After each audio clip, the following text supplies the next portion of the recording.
Hey guys, Fanafixer here with you again, and today I've got Horus Heresy, Book 5, Tempest.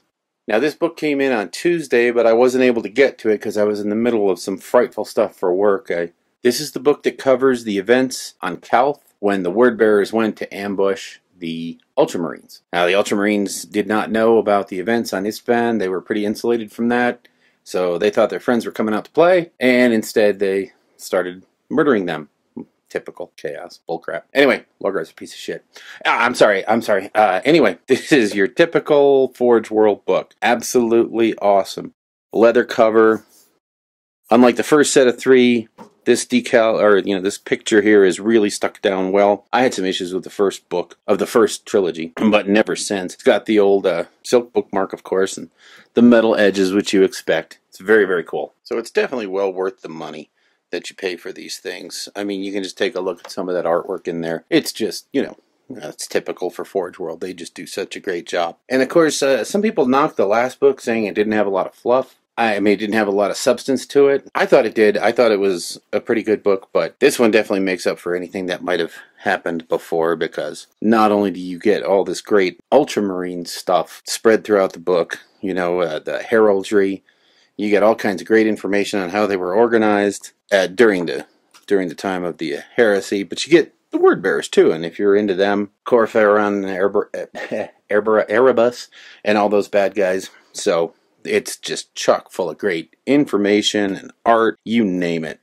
And of course, everybody's favorite and Forge World's probably big moneymaker, the Titans. So they're pretty well represented. Both the Knight Titans are represented, as well as the Reaver and Warlord and Warhound Titans are in here, and it gives you different looks and different ideas and colleges for both Imperial side and the Traitor side. So you get stuff to pick from, which is really kind of nice.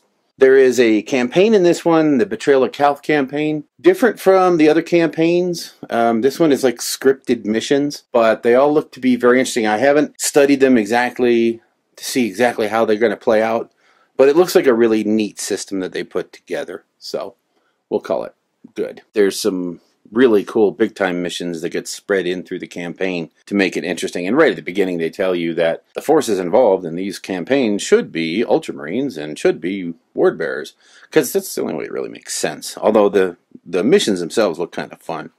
One of the things I kind of thought was interesting is you have a deployment map for Clash of the Line, which is basically two spear tips running into each other, which is kind of I like that deployment a lot. I think it defocuses some of the you win if you deploy well stuff, which I don't like in some of the games. There's also the typical Allies in the Age of Darkness table, which shows you what legion is going to work with what legion, and who hates who, and who doesn't like who, and who's got a case of the butt with somebody else. So it's kind of neat to have that. I think it's been in a few of the other books. But then, of course, you get the big guy, Raboot Guilliman. Lorgar's in here too, but I can't really stand him. He's an idiot. He's a whiner a little.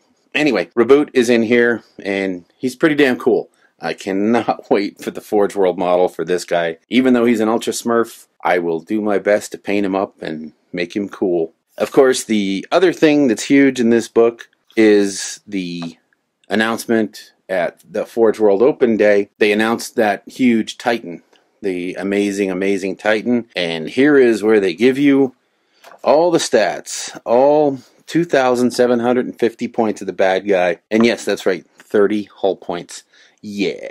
So, armor 15 on the front and side, 14 on the rear, so yeah, good luck. And his just overall strength is D. Yeah, hard to kill? Sure. I think it'd be kind of fun to do an Apocalypse mission with 4 to 5, 6,000 points on one side and this guy on the other side and see how well he does. But that is the book. That is the big book. Really, really well done. It's everything you expect from the Forge World guys, and it's beautiful. I have never had a complaint with any of the other books. This one is kind of strange. The last one had a slipcase with it. This one just came naked book. So I kind of wonder what they're going to do. Usually they came out with the big slipcase arrangement for the first three. I don't know what they're going to do with this next trilogy, 4, 5, and 6. Maybe they're going to make it, something different. Maybe they're going to release 3 or 4 or 5 books and have a big slipcase for them or something. I don't know what they're going to do, but I trust them. They'll do a pretty good job. Thanks for watching, guys. Y'all take care of yourselves. Have a great weekend.